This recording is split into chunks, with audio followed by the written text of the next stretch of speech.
Shri B Jayaraj, എനിക്ക് ചോദിക്കാനുള്ളത്, ഈ പൂരം കലക്കലുമായി ബന്ധപ്പെട്ടാണ് അദ്ദേഹം ഇപ്പോൾ ആരോപണം ഉന്നയിക്കുന്നത്. അതായത് അതിൽ BJPക്ക് ഒരു പങ്കുമില്ല, നേരെ മറിച്ച് ഭരണ സംവിധാനത്തിൻ്റെ പരാജയമാണ് എന്നാണ് അദ്ദേഹം പറയുന്നത്. ഇതിലുള്ള താങ്കളുടെ മറുപടി?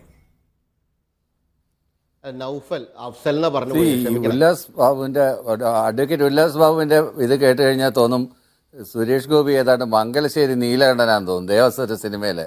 അതുപോലെ അങ്ങ് ഉത്സവം നടത്തി മറിച്ചങ്ങ് ജയിച്ച് എല്ലാ വിഭാഗം ജനങ്ങളുടെ വോട്ട് മേടിച്ചെന്നൊക്കെ പറയുന്നത് കൃത്യമായിട്ട് അറിയാം. കോൺഗ്രസിന്റെ വോട്ട് മേടിച്ചിട്ടാണ് നഷ്ടപ്പെട്ടു പോയ 78,000 വോട്ടുകൾ. TN പ്രതാപന്റെ വോട്ട് എങ്ങോട്ടാ പോയത്?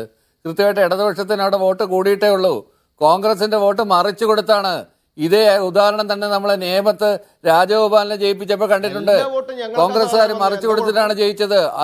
തൃശ്ശൂർ തെരഞ്ഞെടുപ്പിന്റെ ഒരു വിശകലനമല്ല ഈ ചർച്ച കൊണ്ട് ഉദ്ദേശിക്കുന്നത്. അവിടെ പൂരം കലക്കിയത് ഈ തെരഞ്ഞെടുപ്പിൽ വിഷയമായോ, പൂരം കലക്കിയതിന് ആരാണ് ഉത്തരവാദികൾ എന്നൊക്കെയാണ് നമുക്ക് മറുപടി കിട്ടേണ്ടത്. നേരെ മറിച്ച് അവിടുത്തെ വോട്ടെണ്ണം പറഞ്ഞിട്ടൊന്നും ഇപ്പോൾ പ്രത്യേകിച്ച് കാര്യമൊന്നുമില്ല. ഈ പൂരം കലക്കി എന്ന് പറയുന്ന ഒരു വിഷയം എന്ന് പറയുന്ന വളരെ ഇമോഷണലി സെൻസിറ്റീവ് ആയിട്ടുള്ള ഒരു വിഷയം തന്നെയാണ്. ആ തെരഞ്ഞെടുപ്പിന് മുമ്പ് നടക്കുമ്പോൾ തീർച്ചയായിട്ടും പൂരം കലക്കി എന്ന് പറയുന്നത് വളരെ ഇമോഷണലി ടച്ചിങ് ആയിട്ടുള്ള വിഷയമാണ്. നമ്മൾ ഈ സാംസ്കാരിക തലസ്ഥാനം എന്നൊക്കെ പറയുമ്പോൾ സാംസ്കാരിക തലസ്ഥാനത്തിൻ്റെയൊക്കെ സംസ്കാരം ഇത്രയേ ഉള്ളൂ. ഒരു ഉത്സവം കഴിഞ്ഞ് ഒരു ഉത്സവം എന്തെങ്കിലും പ്രശ്നം ഉണ്ടായിക്കഴിഞ്ഞാൽ, നിസ്സാര പ്രശ്നത്തിൽ എന്തെങ്കിലും ഒരു ഉന്തും തള്ളും ഉണ്ടായാൽ അവിടുത്തെ ആളുകളെല്ലാം BJPക്ക് വോട്ട് ചെയ്യുമോ?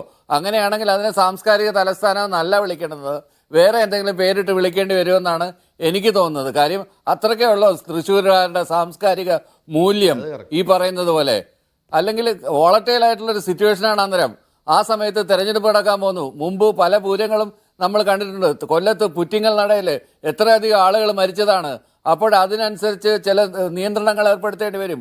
ആരെങ്കിലും ഈ സാധനത്തിനകത്ത് എന്തെങ്കിലും ഒരു പ്രശ്നം ഉണ്ടായാൽ എത്ര ആയിരങ്ങൾ അവിടെ മരിച്ചു വീഴും, എന്തെല്ലാം വിഷയങ്ങൾ അവിടെ ഉണ്ടാവും. പോലീസ് ചില അതീവ ജാഗ്രതയോടുകൂടി തന്നെയാണ് പെരുമാറിയത്. അത് പൂരം കലക്കൽ എന്നൊക്കെ പറഞ്ഞിട്ടൊരു വ്യാഖ്യാനം സുനിൽകുമാർ പറയുന്നതിൻ്റെ കാരണം നമുക്ക് മനസ്സിലാക്കാം. കാരണം അദ്ദേഹത്തിന് ആ പരാജയം ഇതുവരെ ഉൾക്കൊള്ളാൻ കഴിഞ്ഞിട്ടില്ല. അതുകൊണ്ട് തന്നെയാണ് അദ്ദേഹം അങ്ങനെ പറയുന്നത്. അതിനെ നിഷേധിക്കാനായിട്ട് CPI നേതൃത്വത്തിന് പറ്റിയിട്ടില്ല. പക്ഷേ നമ്മൾ വസ്തുനിഷ്ഠമായിട്ട് ബുദ്ധിപരമായിട്ട് പരിശോധിച്ചു കഴിഞ്ഞാൽ എന്താണ് അവിടെ നടന്നത്? അവിടെ പോലീസ് വളരെ സ്ട്രിക്റ്റ് ആയിട്ടുള്ള മെഷേഴ്സ് എടുത്തു.